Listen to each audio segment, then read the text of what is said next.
आप लोगों ने आंसर्स तो बहुत अच्छी कोशिश की है लिखने की एंड चीज़ें कुछ आई डिस्कस थोड़ा पता चलेगा आपको,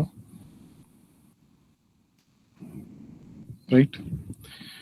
मैंने तो कुछ और क्वेश्चन दिया था, तनवीर सर ने उसको मॉडिफाई करके कुछ और क्वेश्चन बना दिया। पहले तो मैं भी कंफ्यूज हो गया था कि क्वेश्चन ये हुआ क्या, कि मैंने तो कुछ और दिया था और बच्चों ने कुछ और लिखा। बहरहाल कोई बात नहीं, that's not an issue here. The thing is that कि एक क्वेश्चन हमने दिया था और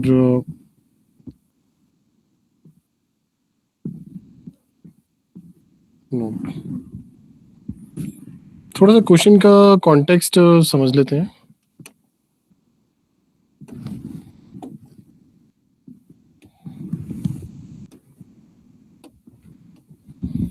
Right.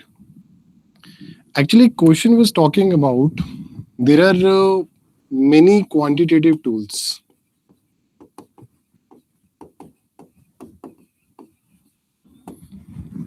Many quantitative tools to manage inflation of various nature.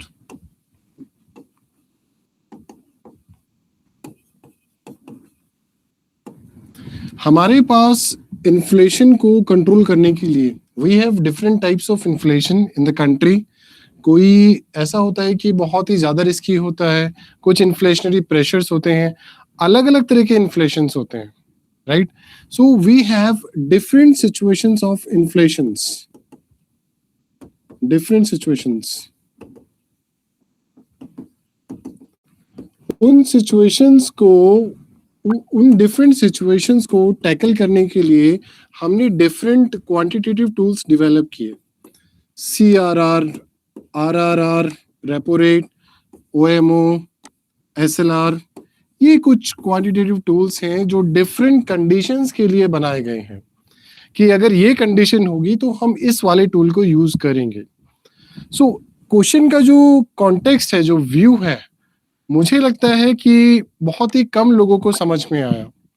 आप लोगों ने बहुत अच्छी कोशिश की। सिर्फ और सिर्फ एक ही चीज मैं इससे इंटरप्रेट कर सकता हूं कि you have a knowledge of your subject but you haven't address the demand of the question. What is the problem with your answers कि आपने इनको डिफाइन कर दिया, जबकि क्वेश्चन की जो डिमांड थी, क्वेश्चन की ये थी, regulate liquidity and control inflation.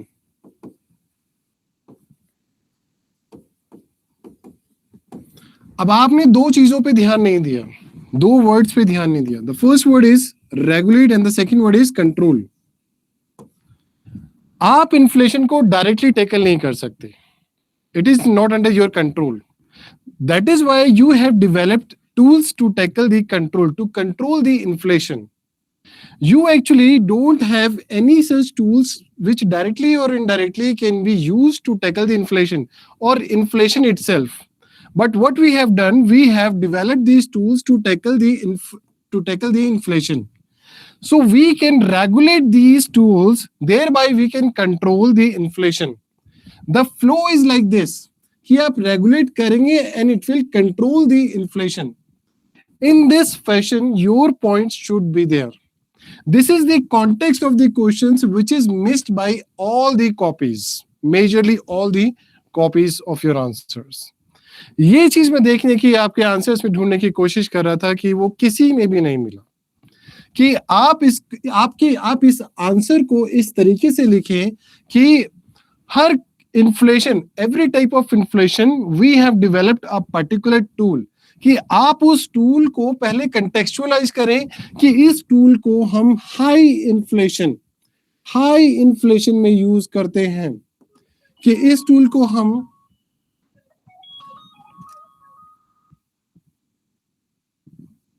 Hello, side से स्क्रीन कट रहा है, एक minute.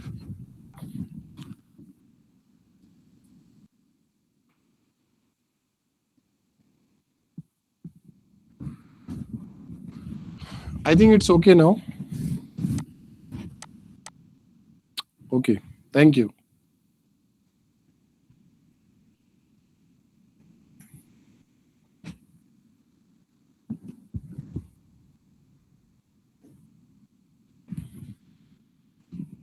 high inflation for RR, excess liquidity, excess liquidity, excess liquidity which threatens your inflation, which threatens your inflation. बहुत ज्यादा लिक्विडिटी हो जाती है, उस कंडीशन में हम CRR को यूज करते हैं. देखिए एक पैटर्न है जो मुझे आपके आंसर राइटिंग में समझ में आया कि प्रॉब्लम है कहां पे. प्रॉब्लम इज देयर कि आपने इकोनॉमी को सब्जेक्ट पढ़ा है. एक तो चीज ये है कि आप लोग फाउंडेशन कोर्स कर चुके हैं और आपके पास वो नॉलेज है, पर आपके पास स्टैटिक पार्ट की नॉलेज है. अब आंसर राइटिंग क्यों करना जरूरी होता है? वो बिकॉज कि आप इन चीजों को बारीकी से अंडरस्टैंड कर सकें, इन चीजों को ऑब्जर्व कर सकें, कि क्वेश्चंस का जो कॉन्टेक्स्ट है उसको समझ सकें, क्योंकि ये आपको स्टैटिक चीज में नहीं मिलती, क्योंकि हम स्टैटिक पार्ट को उस तरीके से पढ़ते ही नहीं. हम सिर्फ स्टैटिक पार्ट को इसलिए पढ़ते हैं कि हमारी जो बेसिक अंडरस्टैंडिंग है वो डेवलप हो जाए. बट जब क्वेश्चंस की बात आती है वो प्योरली मार्केट से लिंक होता है, प्योरली करंट अफेयर से लिंक होता है. वहां पे जो ट्रेंड्स हैं उनको समझना जरूरी है. उन ट्रेंड्स के लिए, उन ट्रेंड्स को एक्सप्रेस करने के लिए कुछ मॉडिफायर वर्ड्स यूज करते हैं क्वेश्चंस के अंदर. अगर हम उन मॉडिफायर वर्ड्स को मिस कर देंगे, उनको समझेंगे नहीं, so we won't be able to understand the context of the question. This will be the blunder, because a good answer is that is which is understood good. अब आप लोगों ने what you have done, you have understood it mistakenly कि ये कुछ और ही कह रहा है, right? So this is the problem in your answer writing. None of you have mentioned the context कि इसको किस type of inflation, किस type of situation में हमें use करना चाहिए. Let me show you some examples, right? This is the very basic understanding. Was it Bytalo? Right. This is screen sharing.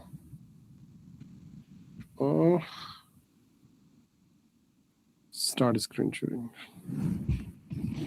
Right.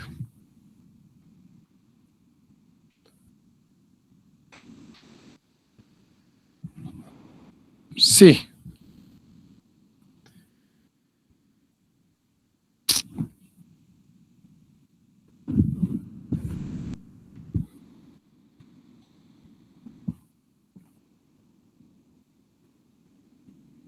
Okay.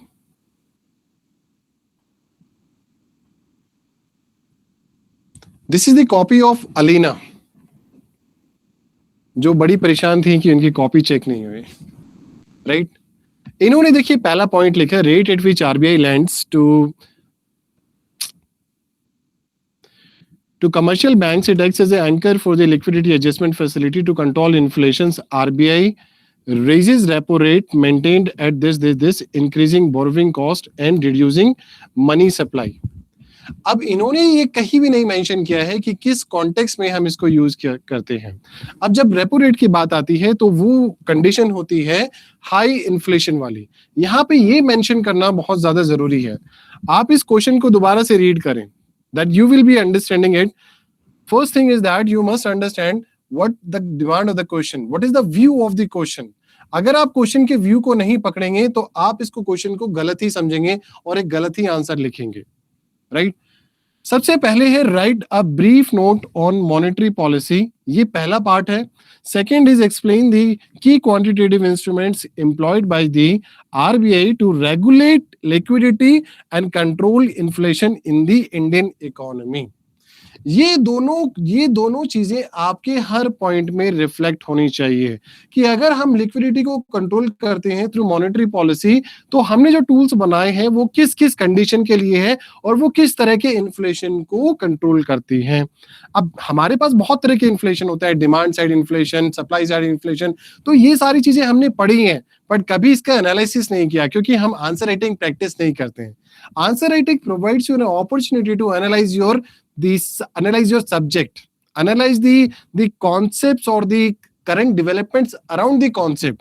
तो ये अगर हम अपनी ये हम अपनी प्रिपरेशन में अगर मिस करेंगे, we won't be able to compete in the market with the students who are very close to the merit, जो मेरिट के बच्चे हैं, they understood the demand of the question perfectly and they right answer perfectly. ये difference होता है. मुझे नहीं समझ में आता कि जो बच्चे टॉपर्स की कॉपी देखते हैं वो एक्चुअली क्या देखते हैं, कि उसने आंसर का स्ट्रक्चर कैसे किया, उसने फ्लो चार्ट बना दिया, उसने इंट्रोडक्शन कितने वर्ड्स में लिखा. सिर्फ वो यही चीज देख पाते हैं, वो ये चीज कभी डेवलप नहीं कर पाते हैं. अदरवाइज आप टॉपर की कॉपी देखें तो आप भी टॉपर डिक्लेयर हो जाने चाहिए by the logic of this, कि अगर हम टॉपर की कॉपीज देखें तो हम भी टॉपर हो जाने चाहिए, पर ऐसा पॉसिबल नहीं है. ये चीज आपको डेवलप करनी पड़ती है, and this requires a practice of at least 5 to 6 months.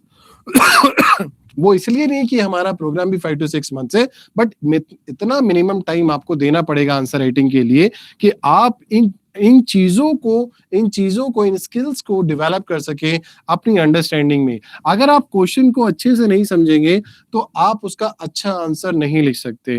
A good answer is that which is understood good. This is the basic fundamental thing which you have to understand in your preparation. अगर आप अपनी preparation में इस चीज को नहीं add करेंगे तो आप नॉलेज इकट्ठा करते रहेंगे, उस नॉलेज का आपको कोई फायदा नहीं होगा. Right. So let me show you the other points of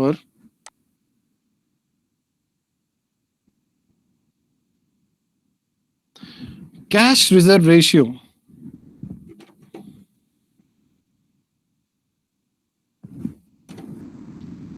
Cash reserve ratio, the share of this banks must keeps with the RBI as cash.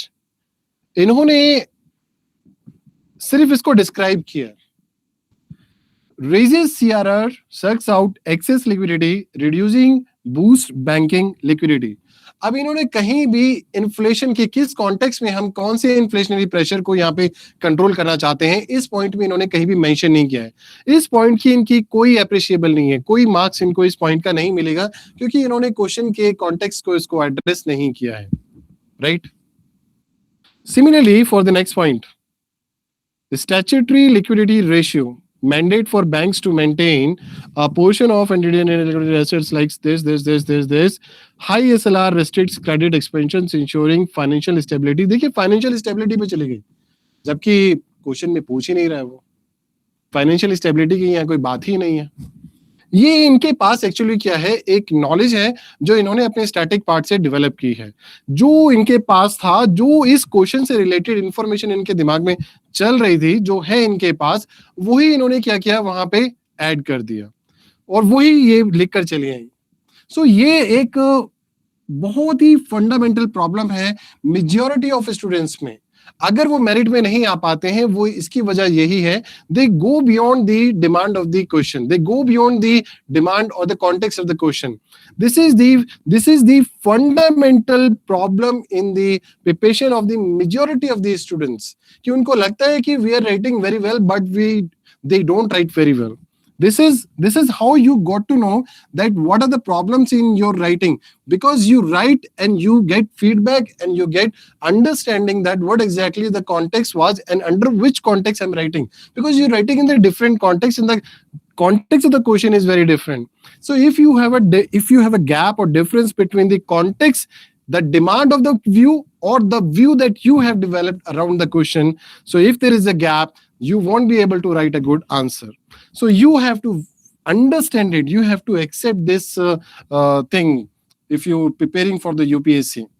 It is about the competition in the market, because you people are writing very good answers. There are many students who are writing good answers, and these students have raised the tempo of the competition. And you people have starting writing good answers, it means that you have to take an effort. You have to take a lot of efforts to prepare yourself to make yourself a qualitative student. Right? So she hasn't actually addressed the context of the questions. Right? This was the problem of Alina. Let me show you Anushka Singh.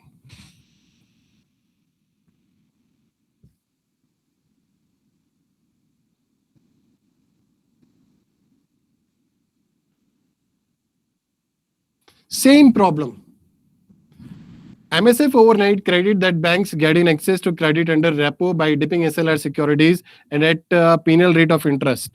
Still she hasn't addressed she hasn't written this point in context of the questions, the inflation and the liquidity. Through liquidity management you are controlling information. However, you have a lot of tools to control the inflation, but question demands specifically the quantitative tools which we have developed under the monetary policy, right? New flow rate doesn't require RBI to put in collateral with banks. कहाँ जा रहे हैं? Question है कहीं और जा कहीं और रहे हैं. This is the problem. मुझे लग रहा है थोड़ा सा फोकस ज्यादा है, इसको थोड़ा सा पीछे करना पड़ेगा, right?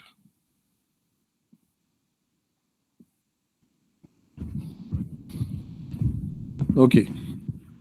So she has this static information in her mind, and she is actually collecting information which is very much close to the question's key terms. She's actually not collecting information according to the view of the question or the demand of the question.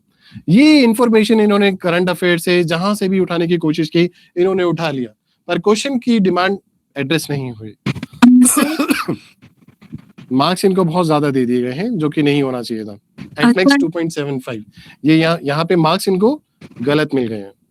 अगर आप लग रहा है कि इनको 5 marks मिले हैं, so that is a wrong evaluation. वो मेरी तरफ से ही गलती है, मैं अपनी गलतियां एक्सेप्ट करता हूँ, राइट? थोड़ा सा प्रॉब्लम हो रही है, पता नहीं क्या हो रहा है इसमें.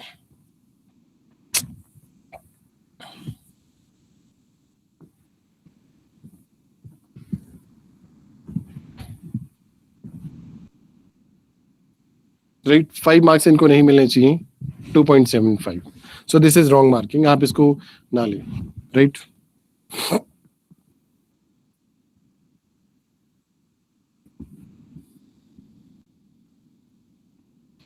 Right, let's see next. ये हमारी टॉपर्स हैं, इफ़त रहमान. ये हमारे ऐसे प्रोग्राम में भी थी, मुझे इनकी राइटिंग देख के पता चल गया. मैं इनकी भी कॉपी में सोच रहा था कि मुझे कहीं ना कहीं इनके भी आंसर्स देखने को मिल जाए. अच्छा, हम इसको यहाँ से कंट्रोल करते हैं, right? I be able to control it from here. आपको दिखाते हैं, राइट? अब इन्होंने देखिए क्या किया है. इन्होंने यहाँ पे एक्सप्लेनेशन दिया है, higher repo rate, costlier borrowing, lower rate at which RBI lends short term funds. ये आरबीआई की इसकी डेफिनेशन है रेपो रेट की, पर इन्होंने वो चीज नहीं बताई है कि किस कॉन्टेक्स्ट में किस टाइप ऑफ इन्फ्लेशन को हम यहाँ पे कंट्रोल करते हैं. हाउएवर, इनकी जो स्ट्रक्चरिंग है दैट इज वेरी अप्रिशिएबल. इनका जो लिखने का प्रेजेंटेशन है वो बहुत अच्छा है. She is one of the toppers of today's copies के. अगर मैं कॉपीज बेस्ट, मतलब कि खराब में भी अगर बेस्ट मैं पिक करूंगा, so I will pick Iffat Rahman. इनका जो लिखने का जो प्रेजेंटेशन है that is very appreciable, right? But इन्होंने भी कॉन्टेक्स्ट जो है हर जगह मिस किया है. सो ये this is the problem with every copy. आप लोगों ने इकोनॉमी के कॉन्सेप्ट्स पढ़े हैं, पर उनको समझा नहीं है, उनको करंट अफेयर से आपने लिंक नहीं किया है. ये आपकी अंडरस्टैंडिंग की प्रॉब्लम है. The problem is with your understanding. आपको अपनी थॉट प्रोसेस को डेवलप करना होगा. इंफॉर्मेशन की आपके पास कमी नहीं है, आप सबके पास lot of information, you have lot of information, so there is no problem at all. But the thing is that you are not able to develop the views of the question. The view of the question is just read the question again and again. Write a brief note. अब यहाँ पे जो word है that is a brief note. अब brief note का मतलब क्या होता है? Brief note का मतलब होता है कि summary of facts. आपका ये वाला जो पार्ट है that will be the introduction. Monetary policy के जो फैक्ट्स हैं उसको आपको समराइज करना है. That will be your introduction as well, और थोड़ा सा एक्सटेंडेड भी हो सकता है, नॉट एन इश्यू. अब ये चीज आप इंट्रोडक्शन में लिख लें और थोड़ा सा और उसको एक्सटेंड कर दें, कोई प्रॉब्लम नहीं है, राइट? सेकेंड क्वेश्चन है, explain the key quantitative instruments employed by the reserve bank of India to regulate liquidity and control inflation in the Indian economy. बहुत सारे बच्चों ने क्या किया है, उन्होंने देखा there is liquidity, there is inflation. उन्होंने इसके जो पीछे वर्ड्स है रेगुलेटर कंट्रोल, इसको 100% एवरी स्टूडेंट, सब ने मिस किया है, हर स्टूडेंट ने. आप इसको दोबारा से री पैराफ्रेज करें, इसको समझें. That you have different types of inflations, and for that you have developed different types of quantitative tools to control the inflation. We cannot directly control inflation. Inflation is not something that you can directly control, but we have these tools which we can regulate, which can regulate the liquidity, thereby it has an impact on the inflation. That can be a controlled inflation. However, inflation can be of any type. So this is the this is the view that you should understand this question in this way. So many of the students that you see here, they have actually missed it. Let me show you the more copies.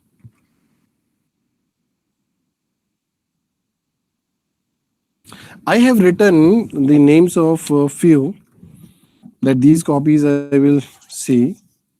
Humaira. Let me show you Shadma,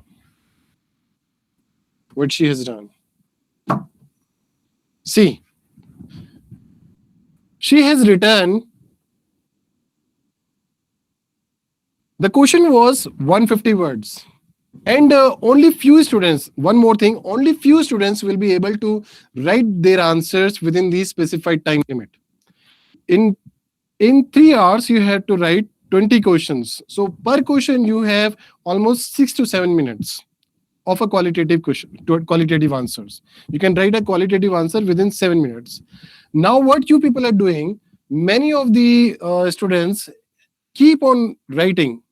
They will keep on writing and actually crossing the limit of 150 words, as if they were given the freedom to write as much as the knowledge they have. So this is the actually tendency. This is the temptation that I know more about the subject, so I'll be writing everything, whatever I have. So this is actually a blunder. She has written this 150 words on 3 pages. I can assure you she won't be able to write her exam in 3 hours completely if she believes in this standard. Now just go back to the conclusion, introduction part. See, up to here, what she has done, she's writing about the brief note about the monetary policy, which she hasn't done.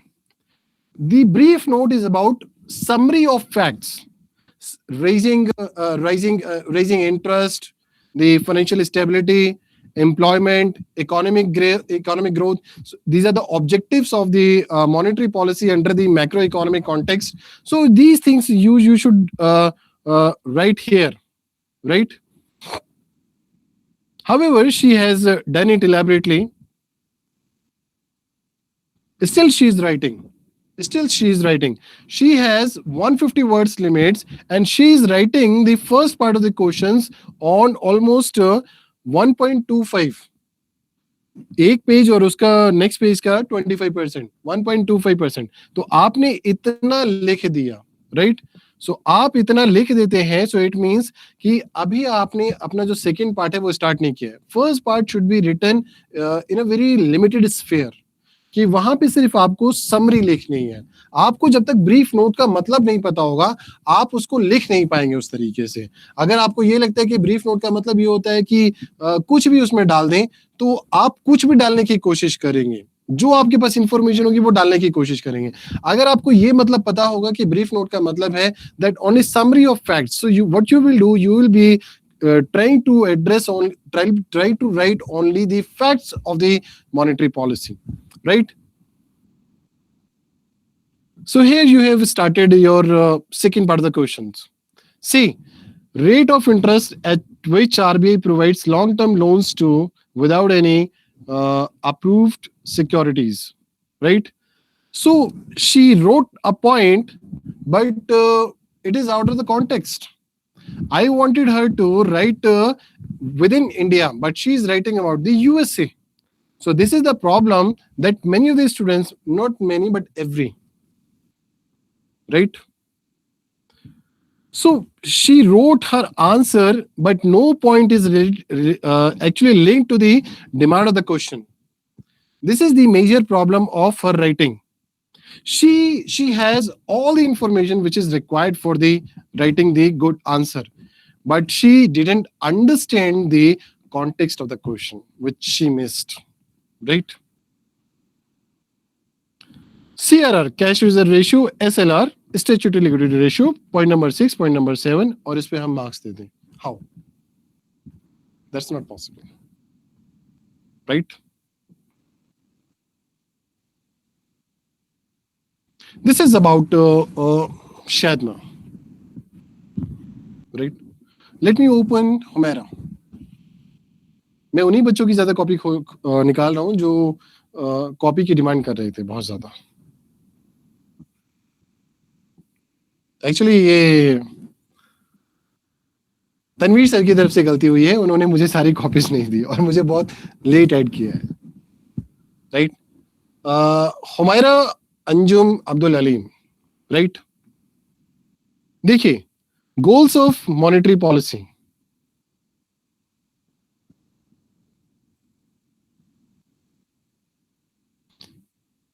ये यहाँ पे लिखने की जरूरत ही नहीं थी. Consumer price index, ये सब चीजें लिखने की जरूरत ही नहीं थी कि governor is the chairperson of monetary policy committee.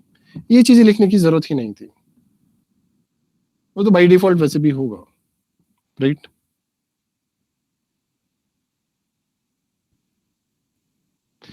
ये वाला पार्ट अगर ये इसके बाद यूज करते, यहां पे यूज करते, तो वो ज्यादा इंप्रेसिव होता, राइट?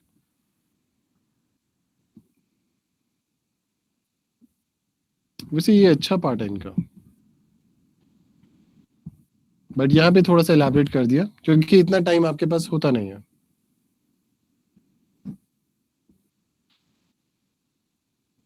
अब जैसे रेपो रेट देखो, इन्होंने कितना बड़ा बड़ा लिखा है. बड़ा बड़ा लिखने का प्रॉब्लम ये होती है कि यू डू रिपीटेशन. आपने जो चीज यहाँ पे मेंशन कर दी, increasing the repo rate is required to control inflation. A higher repo rate increases borrowing cost for commercial banks, forcing them to raise interest rates on loans for consumers and businesses.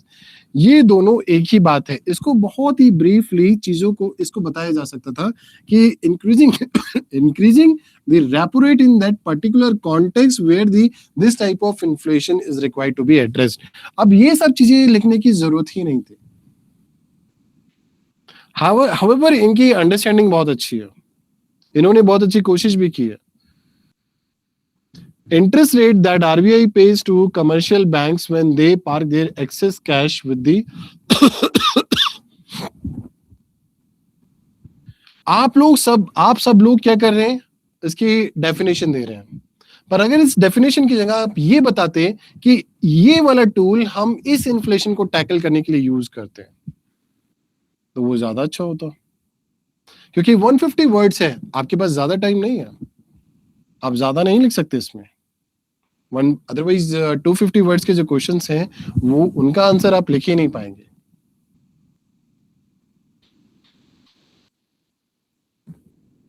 Her understanding is actually very good. This is also one of the copies जो मुझे बहुत अच्छी लगी.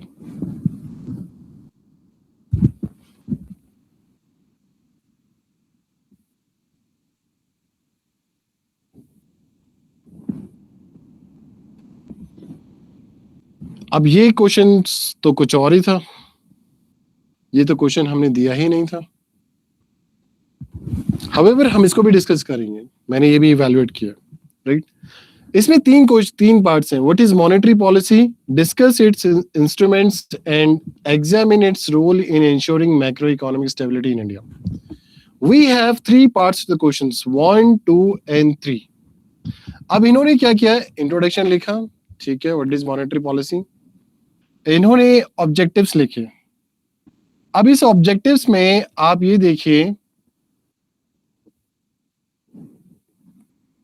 ये first part हो गया, यहां तक इंट्रोडक्शन का हो गया. चलिए ये मान लेते हैं, these are the monetary policy instruments. अब यहां पे इन्होंने क्या किया, यहां पे इन्होंने रेपो रेट लिखा और उसके बारे में बता दिया क्या होता है, स्टैंडिंग डिपॉजिट फैसिलिटी वो बता दिया उसके बारे में ये क्या होता है, बट इन्होंने क्वेश्चन के हिसाब से उसको डिस्कस किया ही नहीं है. Here we have the command word discussed. Here we have the command word examine. दोनों का मतलब अलग होता है, दोनों का एग्जामिनर आपसे चाहता है कि आप यहां पर ये करें. अगर आपकी अंडरस्टैंडिंग वो नहीं है तो आपने क्या किया, यहां पे इन्होंने क्या किया, एक्चुअली इन्होंने डिस्क्राइब कर दिया, इन्होंने डिस्कस नहीं किया, इन्होंने क्वेश्चन की डिमांड को एड्रेस नहीं किया. What he has done, he actually described Ummis Walia Mulla, right, his name is Umis Walia Mullah.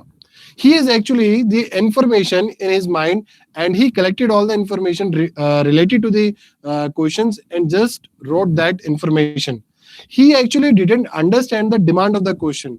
Question की इनको डिमांड समझ में ही नहीं आई है, ये कमांड वर्ड है, इसमें ये करना था. हमें डिस्कस में अगर जो क्वांटिटेटिव इंस्ट्रूमेंट्स हैं मॉनेटरी पॉलिसी के, क्वेश्चन में देखिए आप इसको, discuss its instruments of monetary policy. अब उसके जो इंस्ट्रूमेंट्स हैं वो हमें डिस्कस करने हैं, एक्चुअली हमें वो उसके इम्पैक्ट्स देखने हैं कि वो कहाँ कहाँ पड़ते हैं. वो इकोनॉमी ग्रोथ पे पड़ते हैं, वो फाइनेंशियल स्टेबिलिटी पे पड़ते हैं, वो एम्प्लॉयमेंट पे पड़ते हैं. तो ये सब चीजें हमें एग्जामिन करनी थी उन इंस्ट्रूमेंट्स की, बट इन्होंने ऐसा कुछ यहाँ पे नहीं किया. Right, this is irrelevant, not discussed. अब जो सेकंड जो चीज थी, सेकंड उसमें था role of, examine the role of monetary policy. अब ये इन्होंने यहाँ पे ये मॉनेटरी पॉलिसी लिख दी, बट इन्होंने एग्जामिन ही नहीं किया. सो कमांड वर्ड्स के हिसाब से आपने अपना आंसर नहीं लिखा, ये चीज अप्रिशिएट नहीं होगी. राइट, आपको उस कमांड का व्यू समझना जरूरी है कि हम उस व्यू के अंदर हमें एक्चुअली अपना पॉइंट लिखना किस तरीके से है, ये हम बेसिकली डिस्क्राइब कर रहे हैं. This is the command word describe. ये हम ना तो एग्जामिन कर रहे हैं और ना ही हम डिस्कस कर रहे हैं. अब ये इंफॉर्मेशन इन्होंने यहां लिखी जो इनको यूटिलाइज करनी थी, कहां पे, यहां पे इस रोल में एग्जामिन, ये रोल है और इस रोल को देखना है कि वो किस तरीके से चल रहा है, उसके जो फैक्ट्स हैं उसे कनेक्ट करना है. राइट, उसका जो फोकस है, अगर वो इकोनॉमिक ग्रोथ उसका फोकस है तो इकोनॉमिक ग्रोथ का उस पर क्या क्या कहां पे कैसे वो उससे रिलेट कर रहा है. सो वो चीजें हमें हाईलाइट करनी थी, वो आपने यहां लिखी, वो एक्चुअली लिखनी वहां पे थी. फिर इन्होंने क्या किया, फिर चैलेंजेस लिखे. अब इन्होंने एग्जामिन को क्या किया, एग्जामिन तो इन्होंने किया नहीं, बट एग्जामिन के हिसाब से नेगेटिव एग्जामिन जो इन्होंने लिखा उसके हिसाब से इन्होंने चैलेंजेस बता दिए. अब चैलेंजेस बताने थे इंस्ट्रूमेंट्स के, अब ये चैलेंजेस बताने लगे कुछ किसी और चीज के, जैसे food inflation caused by supply side shocks. अब ये चैलेंजेस बताने थे हमें इन्फ्लेशन के, कि सॉरी इंस्ट्रूमेंट्स के, कि इंस्ट्रूमेंट के लिए ये करना कैसे मुश्किल हो रहा है. The meaning of the challenge की ये करना कैसे मुश्किल हो रहा है, हमें सप्लाई साइड शॉक के इन्फ्लेशन को मैनेज करने में ये प्रॉब्लम आ रही है, ये रुकावट है, ये ऑब्स्ट्रक्शन है, तो वो तो हम कर ही नहीं रहे हैं. राइट, फिर इस चैलेंजेस के कॉन्टेक्स्ट में इन्होंने लिखा वे फॉरवर्ड. इस क्वेश्चन के अंदर ना तो चैलेंजेस की जरूरत थी, ना ही वे फॉरवर्ड की जरूरत थी. आपके पास 3 पार्ट से 1 2 3 यहाँ पे डिस्कस करना था इंस्ट्रूमेंट्स को, और यहाँ एग्जामिन करना था रोल के कॉन्टेक्स्ट में कि रोल फॉलो कर पा रहे नहीं कर पा रहे, ये रोल है, उस रोल को एग्जामिन करना था. That's it. अगर आप हमने इसको अज्यूम किया 250 वर्ड्स, 250 वर्ड से अगर आप इतना लिखना शुरू करेंगे, आई कैन गारंटी यू कि आप इस पेपर को कभी पूरा नहीं कर पाएंगे. आपको अपनी टेंडेंसीज को कंट्रोल करना होगा, आपको आंसर राइटिंग की जरूरत को समझना होगा. Answer writing is not about कि मैं स्टैटिक पार्ट पढ़ लूं, मैं पॉलिटी सब कुछ जितनी भी रेफरेंस बुक है सब कुछ कंप्लीट कर लूं, इतनी सारी नॉलेज कलेक्ट कर लूं तो मेरा सिलेक्शन हो जाएगा. ऑब्वियसली नहीं होगा. आपको आंसर्स को समझना और बनाना सीखना होगा, यहां से आपका सिलेक्शन होगा. Right, so this was about Ummis Walia Mulla. अच्छा एफर्ट था इनका, बट अनफॉर्चुनेटली वो रेलेवेंट नहीं था. हम्म.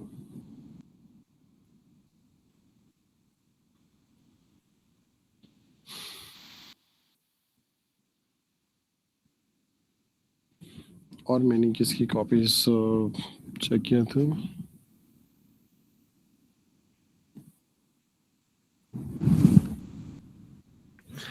Sumaiya,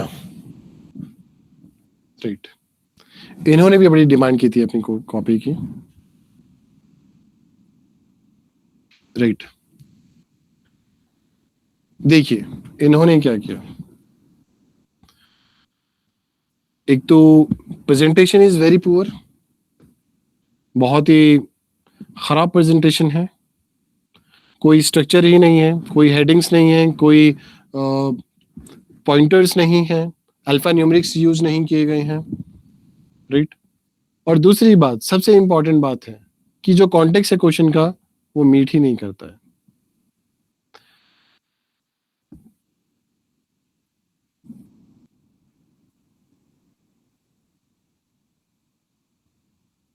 Monetary policy used by RBI is successful to keeping the inflation at lower level. However, RBI is this. ये कंक्लूजन के अंदर भी आंसर लिखने की कोशिश कर रहे हैं. राइट. सो आपको समझना होगा इंट्रोडक्शन का पर्पस क्या होता है, कंक्लूजन का पर्पस क्या होता है. Conclusion is not the part of answer, introduction is not the part of the answer, but these two parts of the questions has the relevance for the examiner and you. कैसे. Introduction का जो purpose होता है वो ये होता है कि यू टेल द एग्जामिनर कि मुझे क्वेश्चन की डिमांड ये समझ में आई है. वहीं से एग्जामिनर को पता चल जाता है कि whether you have understood the demand of the question और नॉट. तो वो आपका आंसर पढ़ता है उसी हिसाब से जो व्यू आप उसको देते हैं. Right.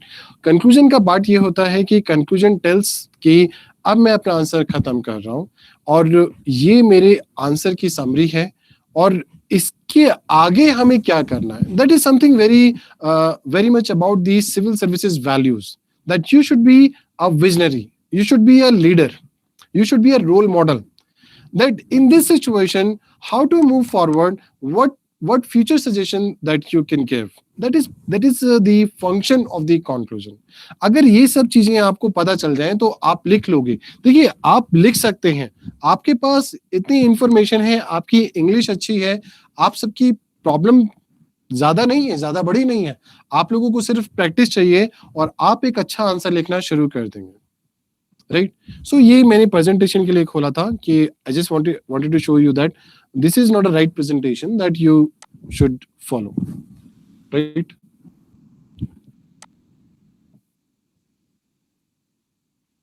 I'll connect on my phone and will take questions from you. अगर आपकी कुछ क्वेरीज हैं. मेरी तरफ से इतना ही था कि मैंने आपको बता दिया कि मुझे ऐसी कोई कॉपी नहीं देखी जिसमें जो क्वेश्चन का कॉन्टेक्स्ट है वो एड्रेस किया गया हो.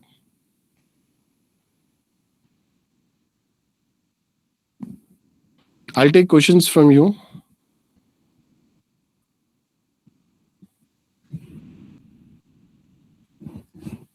Let me join first.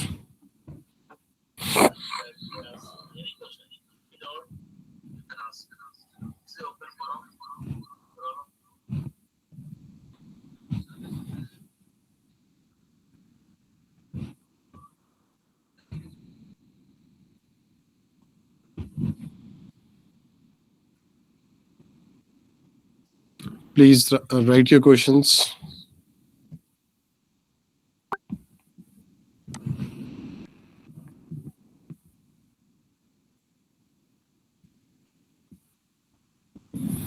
उसमें आपको रियाज कमेंट्स दिए गए हैं, आप एक बार कॉपी को देख लीजिए. बाकी मैंने ऑलमोस्ट सभी कॉपीज देख ली हैं. So this is the major problem that I have told everybody, that you not able to the address the context of the questions. Your points are not actually contextual.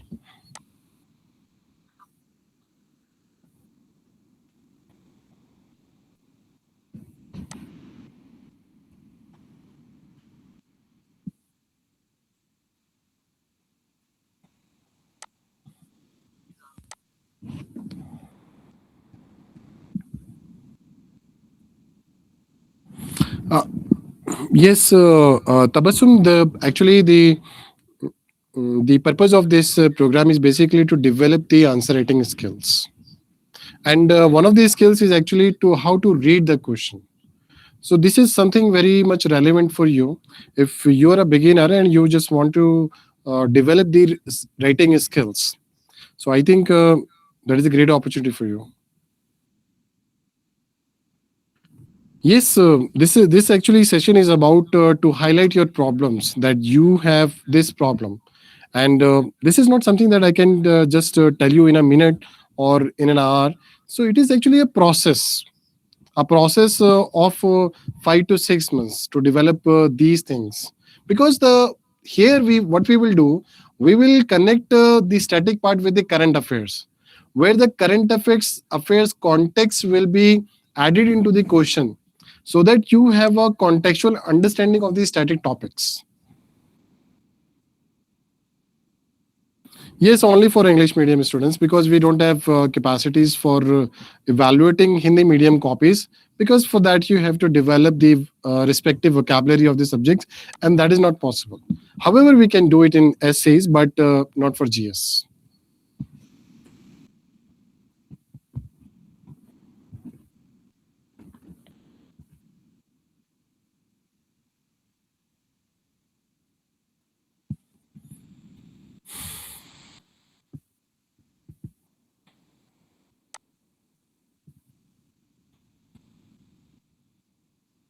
Question को break कर लीजिए, या उसको जोड़ लीजिए, या एक बार में समझ लीजिए. Ultimately, you have to understand the demand of the question. If you don't understand the demand of the question, you won't be able to write a good answer.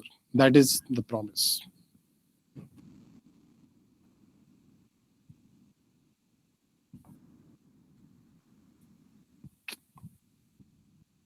Any more questions from anybody?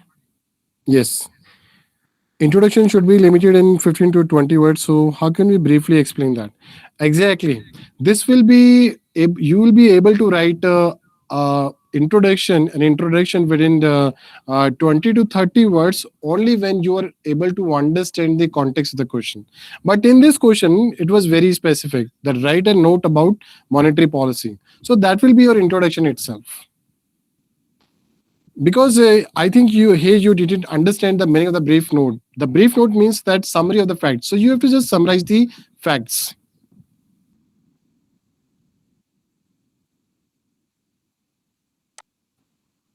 No, not in one points, because here the demand is actually here. If you read the question again, you will see that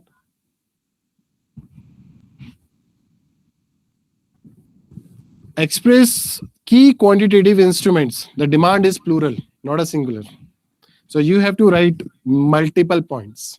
So these things actually takes times, that how you understand the questions, how do you take every part of the questions in its context.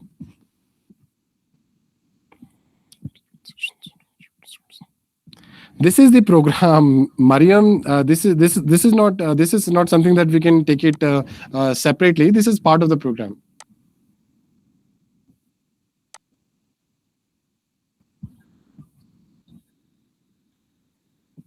Otherwise, these keywords are available in the market, or you can just go any coaching's booklet where the institute provides it, so you can read it. I think it's not a problem. But here in writing part, we will taking every keyword actually separately. We will be showing that how it behaves in this question. The behavior is very important part.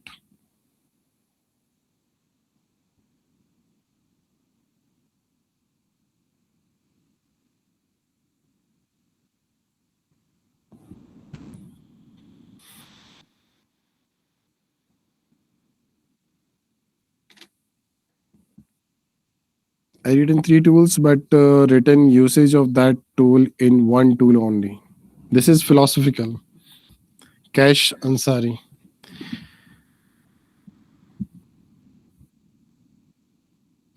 This is something very importance of answer rating programs, that you actually get exposed to the requirements of the answer rating. that you will be writing like a pro, just like a topper writes. So for that you have to get an exposure of that, and if you have exposure before time, so that is beneficial for you. If you think that after prelims exam I will go for writing practice, or I'll be developing my writing skills, so let me tell you, that is a suicidal thought. So in these questions, inflation is asked in general terms, so it is appropriate if we mention about the types of inflation. No. You have to actually move from the regulation of liquidity to the that particular inflation. Because if I talk about uh, open market operations, it absorbs surplus cash to cool down inflation. And basically, cooling down of inflation means that the way the prices rise, the way it is slowing down. So this is something very much contextual. This is actually these understanding actually developed through answer writing. When you study your static part, you don't develop such understandings, because in classes it is not taught like that. It is part of the answer writing where you test your understanding. The answer writing is about that how you think, how creative you can think, how uh, aligned your understanding with the understanding of the question. Because examiner has put in it something very much contextual. If you don't understand that context, it means you're writing something else. So for that you have to write uh, very contextually. Sir good answer का structure कैसा होना चाहिए? This is actually part of the program. Good answer is like introduction, body, and conclusion. In body part, you will be writing all the parts of the questions, and all the points must be context to the must be written under the context of the question. So this is something very much important part of the program, which we will be doing in that. So it is about actually learning. It is not about something that you will be actually collecting information. No, it is not about that. It is actually opening up your mind, opening up your understanding, basically providing you new thoughts to the answer writing practice.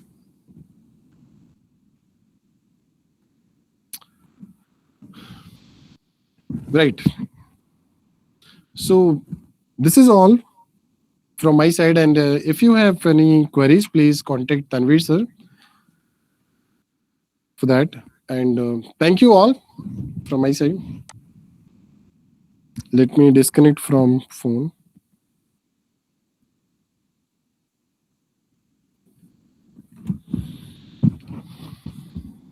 Thank you. I'm disconnecting. Right. Yes, please disconnect. Videos बनाने हैं, Filmora है ना।